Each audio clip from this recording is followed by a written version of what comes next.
본문에 하나님께서 이사야를 부르십니다. 왜요? 하나님의 말씀을 전하라고. 우리 보통 하나님의 심부름꾼으로 이사야를 부르시는 내용이 나옵니다. 내용을 먼저 보시면 하나님의 심부름꾼으로 왕 대신 하나님의 말씀을 전하는 자, 이런 사람들에게 필요한 것이 무엇일까? 오늘 본문에 보면 5절을 한번 보십시다. 이사야 6장 5절 같이 읽겠습니다. 그때 내가 말하되 하로다 나여 왕하게 되었도다. 나는 입술이 부정한 사람이요 나는 입술이 부정한 백성 중에 거주하면서 만군의 여호와이신 왕을 배웠으리로다 하더라. 아멘.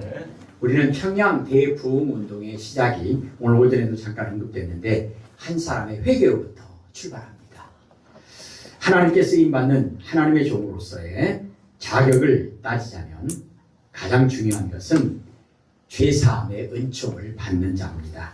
하나님의 심부름꾼이 될 수 있는 기본적인 자격 조건이 뭔가? 오늘 5절에 보니까 이사야가 하나님 나는 죄인입니다 고백하잖아요. 그럴 때 하나님께서 즉시 응답하십니다. 7절을 보십시다. 그것을 내 입술에 대며 이르되 보라 이것이 내 입에 닿았으니 내 악이 제하여졌고 내 죄가 사하여졌느니라 하더라. 아멘. 예, 우리가 그릇에다 오늘도 정말 맛있고 귀한 음식을 우리가 먹었는데 그릇을 준비하는데 가장 중요한 게 뭐죠? 깨끗한 그릇이요. 설거지를 깨끗이 하고 물기를 깨끗이 닦고 깨끗이 보관했다가 그 그릇에 담는 겁니다. 그릇의 원리가 그릇이 쓰임 받으려면 우리가 하나님께 쓰임 받으려면 첫 번째로 중요한 것은 깨끗한 그릇을 쓰신다는 거죠. 사도행전 1장 8절에 보면 땅끝까지 복음을 전하라. 이게 하나님의 심부름꾼이죠. 원리가 뭐죠? 성령 받은 다음에 오전 시간에도 우리에게 언급하셨습니다. 성령 충만한 후에 성령이 충만하게 임하시면 어떤 일이 일어나는 겁니까? 회개하는 겁니다. 그리고 죄사함 받는 겁니다.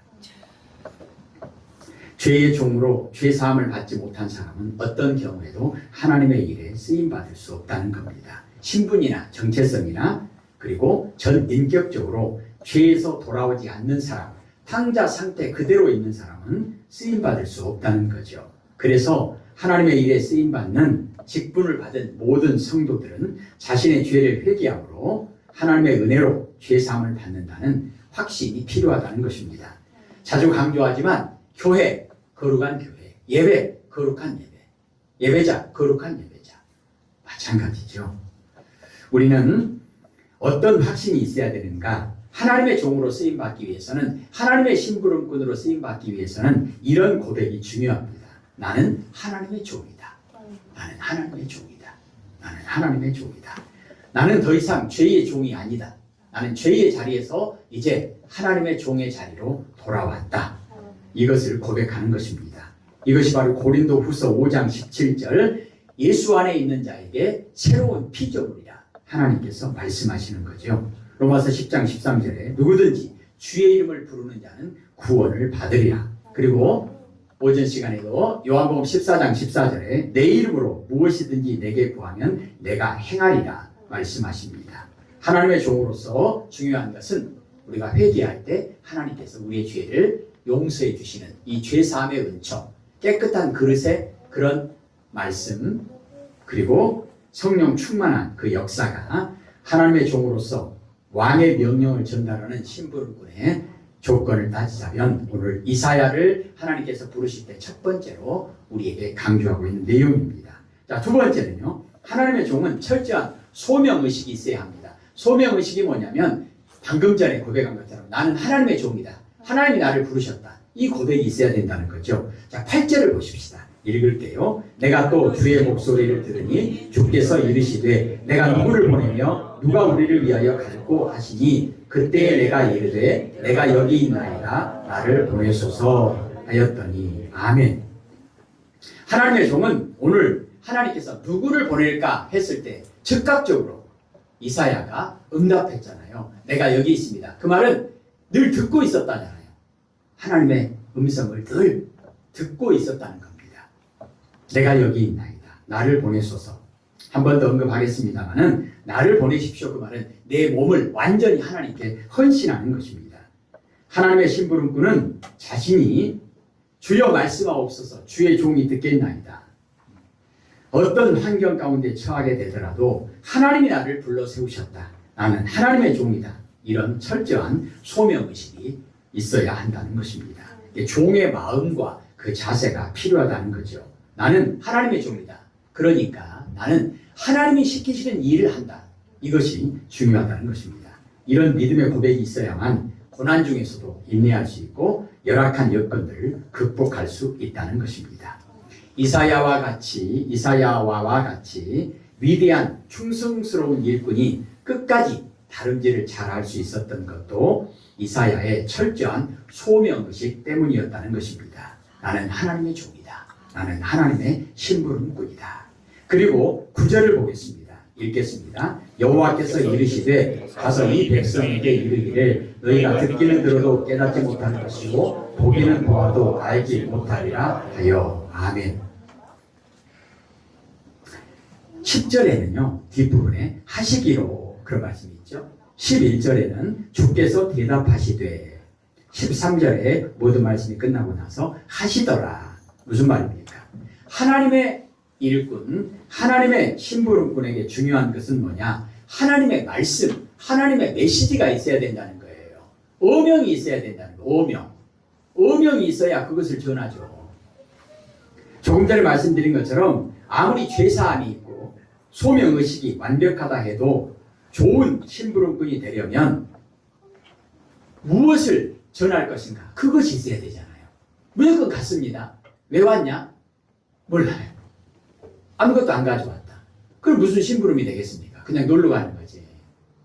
그래서 우리는 하나님의 심부름꾼으로 이사야는 하나님의 심부름꾼으로 심부름을 하는데 뭘 심부름하느냐? 하나님의 말씀을 전하는 것이라는 말씀입니다. 그러므로 하나님의 종된 교회와 성도들은 하나님의 말씀과 기도에 힘써야 한다. 무슨 말입니까? 하나님의 말씀을 잘 들어야 된다는 거예요. 오늘 이사야가 하나님의 심부름꾼으로 아주 귀하게 쓰임받았던 시작이 출발이 뭐죠? 잘 들었어요. 듣고 있는 거예요. 근데 하나님이 누구를 보낼까 그랬을 때 주여 내가 여기 있습니다. 내가 여기 있습니다. 내가 여기 있습니다. 그리고 기도는 어떤 기도죠? 순종할 수 있는, 순종하게 해주십시오. 성령 충만하게 해주십시오. 이 기도죠. 알아도 순종할 믿음과 능력이 없으면 순종 못하잖아요. 직접 가야 되잖아요. 그럴 순종을 위해서 기도해야 한다는 것입니다. 그것이 바로 성령님의 도우심으로 하나님의 심부름꾼의 역할을 잘 할 수 있는 내용입니다. 오늘 이 시간에는 하나님께 쓰임받은 이사야, 그것처럼 하나님께서 우리를 부르시고 우리에게 동일한 하나님의 말씀을 전할 사명을 주셨는데 이 부분에 있어서 우리는 예수님의 제자입니다. 제자의 마음에 대해서 우리가 한번 언급하고자 합니다. 우리는 예수님의 제자라고 한다면 예수님께 배우는 거죠. 그리고 예수님을 따라가는 겁니다. 예수님께 뭘 배우느냐? 사실은 예수님을 배우는 거예요. 예수님을 배워서 예수님처럼 살아가는 것입니다. 예수님께 뭘 배워야 할까요? 첫 번째가 뭐죠? 예수님께서 아예 딱 그렇게 우리에게 말씀하신 내용이 뭐죠? 마태복음 11장 29절에 나는 마음이 온유하고 겸손하니 너희는 배워라. 뭘 배우는 겁니까? 마음을 배우는 거죠. 겸손하고 온유한 마음을 배우는 겁니다. 이 내용을 중심으로 해서 우리는 5가지 이런 마음을 한번 점검했으면 좋겠다. 그래서 5가지 내용을 자료로 나눠드렸습니다. 첫 번째는 우리는 하나님의 심부름꾼으로 예수님의 제자로 우리가 쓰임받기 위해서 중요한 것이 뭐냐? 마음을 준비해야 되는데 어떤 마음인가? 첫째는 주님께 헌신의 동기를 가지는 그런 마음입니다. 헌신할 마음. 헌신이 뭐죠? 나를 드리는 거잖아요. 오늘 이사야가 8절에 고백한 내용이 뭐죠? 주여! 내가 여기 있나이다. 무슨 말이에요? 나를 보내십시오. 나를 드립니다. 내가 하나님의 심부름을 하려면 내가 가야 되잖아요. 내가 심부름꾼이 되어야 되잖아요. 내 몸을 드리는 겁니다. 나의 몸, 나의 마음, 나의 영혼 전부를 다 바치는 것입니다. 로마서 12장 1절에 하나님께서 기쁘게 받으시는 예배, 중요한 게 뭐죠? 나의 몸을 거룩한 산 제물로 하나님께 드립니다. 몸을 드리는 거예요. 몸을 드리는 겁니다. 예수님은 하나님의 사랑과 이웃 사랑의 마음으로 하나님께 헌신하셨습니다. 몸을 다 드린 거예요. 그 내용이 뭐죠? 하늘 보좌 버리시고 이 땅에 내려오셨습니다. 몸을 입고 내려오셨습니다. 그리고요, 몸을 완전히 하나님께 드립니다. 대속 제물 되셔서 십자가에서 죽습니다. 마음만요? 아니요. 몸, 전부를, 온 몸을 다 바쳐서, 생명을 다 바쳐서 예수님께서 헌신하셨습니다. 이런 마음이 있어야, 이런 결단이 있어야 하나님께 쓰임받는 하나님의 신부름꾼으로서의 준비가 된다는 것이죠. 그래서 우리가 하나님의 신부름꾼으로 쓰임받으려면 나의 몸을, 나의 삶과 나의 생명을 전부 다 하나님께 드립니다. 하나님께 바칩니다. 이 헌신하고자 하는 마음이 중요하다는 거죠. 두 번째는 거룩한 삶에 갈급한 마음을 가진 사람. 거룩한 삶이 어떤 삶입니까? 로마서 12장 2절에 보면 거룩한 산 제사가 뭐냐? 내 몸을 하나님께 드리는 것이고, 그리고요, 구체적인 내용이 뭐죠? 하나님의 선하시고 기뻐하시고 온전하신 뜻이 무엇인지를 깨닫는 거예요. 깨달아서 어떻게 해요? 그 하나님의 뜻대로 사는 겁니다. 오늘 그러기 위해서 우리가 어떤 마음이 거룩한 마음이고 어떤 마음을 가지고 있어야 하나님께 쓰임받을 수 있을까? 정직한 마음이에요. 정직한 마음. 깨끗한 마음. 조금 전에 그릇의 원리, 쓰임받으려면 어떤 그릇이요? 깨끗한 그릇. 그리고 하나님께 쓰임받기 위해서 필요한 것이 뭔가? 하나님은 거룩하신 분이잖아요. 그러니까 하나님의 종으로서 하나님께 쓰임받기 위해서는 나에게 명령하시고 나를 심부름시키시는 분이 누구신가? 거룩하신 하나님이라는 거예요. 그러면 하나님이 나에게 시키시는 모든 일은 거룩한 일이겠죠. 그래서 골로새서 3장 2절도 적어놨는데요. 위의 것을 생각하라. 하나님을 생각하는 거예요. 그리고 데살로니가전서 5장 22절에 보면 악은 모양이라도 버려라. 로마서 12장 21절은요. 악에게 지지 말고 선으로 악을 이기라. 거룩하게 쓰임받기를 원합니다. 거룩하신 하나님께서 나에게 시키신 거룩하신 일을 거룩하게 쓰임받기를 원합니다. 그러니까 처음부터 끝까지 다 거룩한 거예요. 교회도 거룩한 교회, 예배도 거룩한 예배, 그리고 예배자도 거룩한 예배자. 그러면 어떤 열매가 맺히겠습니까? 거룩한 열매가 맺히는 거죠. 우리는 어떤 편법이나 어떤 불법도 용납할 수 없습니다. 악은 모양이라도 버려라. 악에게 지지 말고 선으로 악을 이기라. 로마서 16장 19절에는 선한 데 지혜롭고 악한 데 미련하기를 원하노라. 미련한 정도가 아니라 악한 데는 아예 나는 죽었다. 우리는 하나님의 심부름꾼으로서 하나님은 우리에게 거룩하지 않은 것을 명령하시는 분이 아닙니다. 거룩하지 않은 일이 어찌 하나님의 일이겠습니까? 시작부터 마지막까지 거룩한 하나님의 종으로서 쓰임받기 위해서 거룩하신 하나님 앞에 우리가 거룩한 삶, 거룩한 삶의 내용이 무엇입니까? 하나님의 뜻에 온전히 순종하기를 원합니다. 정직한 사람이 되기를 원합니다. 심부름꾼에게 정직함이 없으면 되겠어요? 중간에 문제가 생기겠죠. 세 번째는요. 하나님께 쓰임받는 하나님의 심부름꾼으로서의 그 제자의 마음에 있어서 어떤 마음인가? 하나님의 말씀과 하나님을 알려고 하는 그런 갈급한 마음이 필요하다는 거예요. 시편 42편 1절에 사슴이 시냇물을 찾기에 갈급함 같이 내 영혼이 하나님을 찾기에 갈급하니이다. 하나님의 심부름꾼에 있어서 중요한 것이 뭔가? 하나님은 만왕의 왕이시죠. 왕의 명령을 전달하는 어명이요 하잖아요. 어명을 전달하는 그 사신에게, 그 전달자에게 중요한 것이 뭡니까? 어명이 중요하잖아요. 어명. 말씀이 중요한 거예요. 무조건 가가지고 내 말하면 되겠습니까? 그럼 전혀 어명에 그런 효력이 없는 겁니다. 중요한 것이 뭐죠? 하나님의 말씀, 어명을 그대로 전해야 합니다. 우리 순종의 원리에 있어서 두 가지 말씀드렸죠. 즉시 그리고 그대로. 즉시 가기는 갔는데 음영하고는 전혀 다르다. 그 문제가 되죠. 우리는 찬송 가운데 이런 찬송이 있습니다. 평생에 듣던 말씀, 주 예수 크신 사랑 늘 말해 주시오. 음영이 뭐예요? 모든 율법의 핵심이 뭡니까?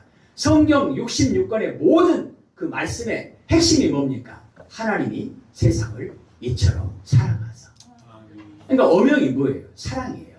저번에 말씀드렸던 김종환 목사에게 하나님께서 야, 네가 세상에 나가서 사람들에게 내 사랑을 좀 사람들에게 전해주겠니? 그것을 소명으로 받았다고 말씀드렸잖아요. 그랬을 때 그 청년이 하나님, 기꺼이 내가 하나님의 종이 되겠습니다. 하나님의 심부름꾼이 되겠습니다. 그리고 어떻게 하겠다고? 뭐 하겠다고요? 세상에 나가서 하나님이 당신을 사랑하신답니다. 사랑을 전하는 거예요. 우리는 천국과 지옥의 그런 간증을 하는 사람들 많이 보잖아요. 유튜브에도 많이 나오는데 조심해야 될 부분이 있기 때문에 함부로 보시는 것은 그렇게 지혜롭지 않은 부분도 있는데요. 천국과 지옥의 환상이나 그런 천국과 지옥을 보고 온 사람들에게 간증자들에게 나타나는 공통적인 특징은 뭐냐면요. 예수님께서 천국을 보여주시고 지옥을 보여주시고 다 보여주시고 난 다음에 다시 이 땅에 보내주실 때 꼭 당부하시는 내용이 있어요. 가서 본 그대로 전해라. 내가 하라고 한 그대로 전해라. 꼭 그대로 전해라. 무슨 말이에요? 더하지도 말고 빼지도 말아라. 오명을 받았는데 가지고 가다가 지가 읽어보고 더하거나 빼거나 하면 그 어명에 효력이 있는 겁니까? 전혀 없는 거죠.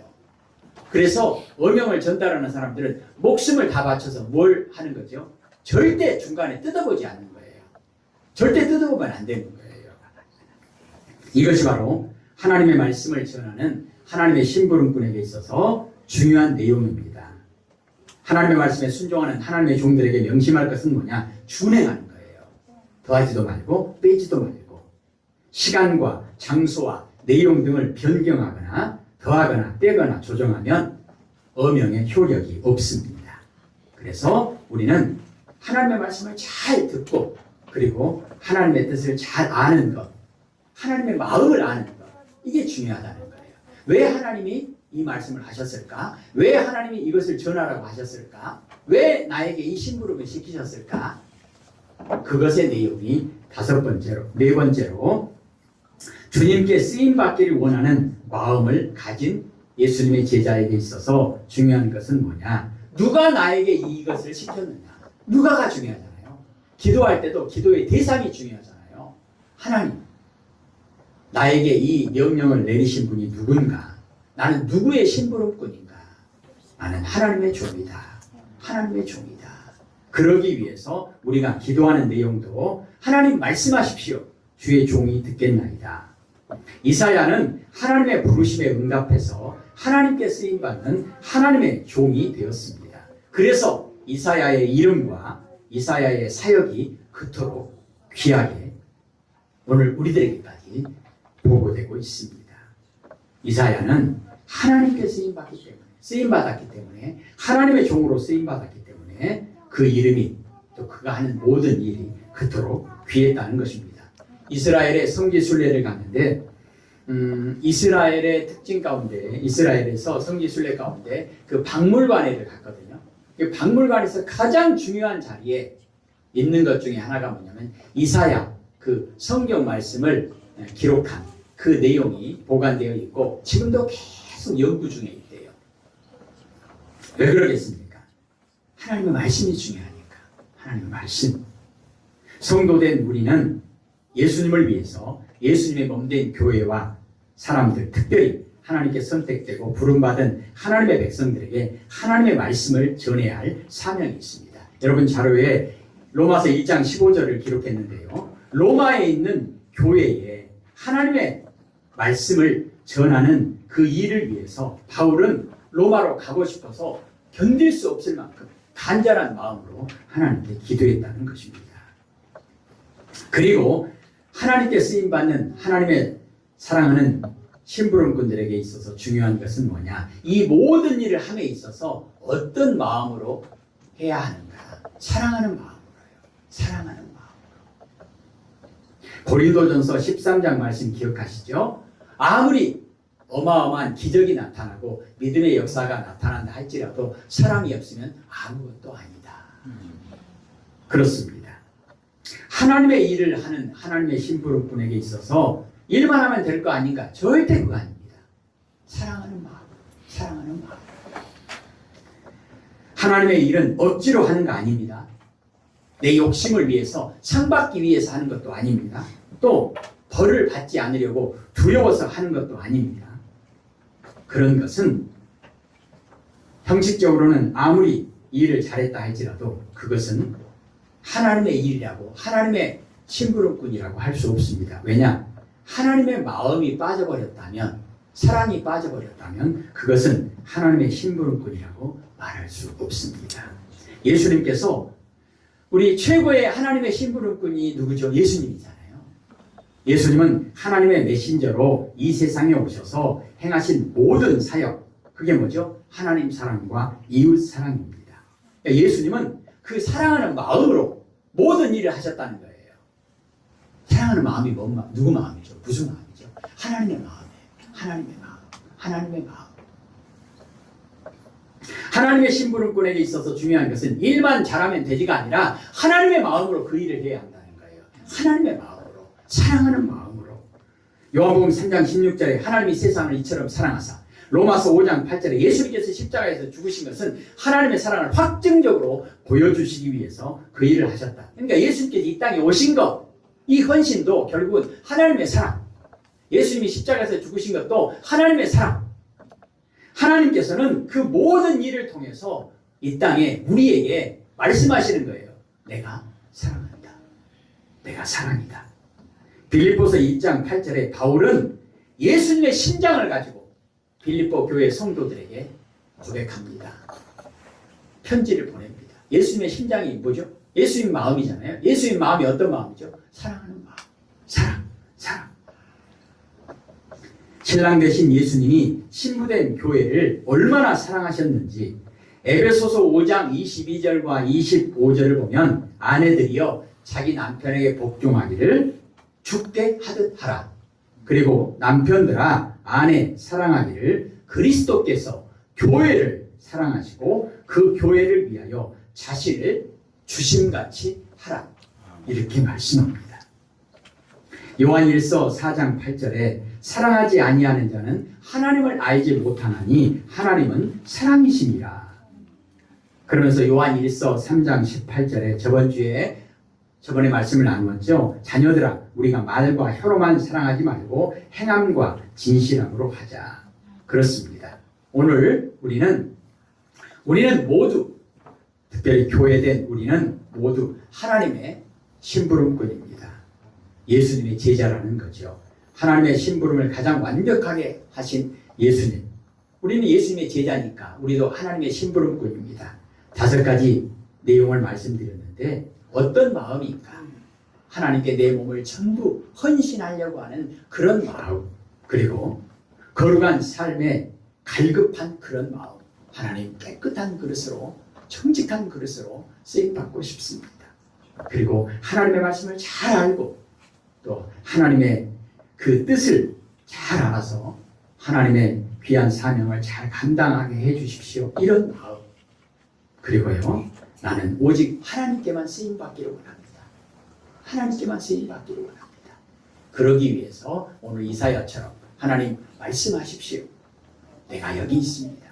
내가 순종하겠습니다. 그리고 그 모든 일을 함에 있어서 가장 중요한 것은 하나님의 마음을 가지고 해야 한다는 거죠. 하나님의 마음이 어떤 마음이에요? 사랑하는 마음. 예수님의 심장을 가지고 그 일을 해야 한다는 것입니다. 예수님의 심장이 어떤 심장이죠? 예수님의 마음, 사랑하는 마음. 오늘도 하나님의 사랑으로 우리가 이 자리에 있음을 고백합니다. 기도하십시다.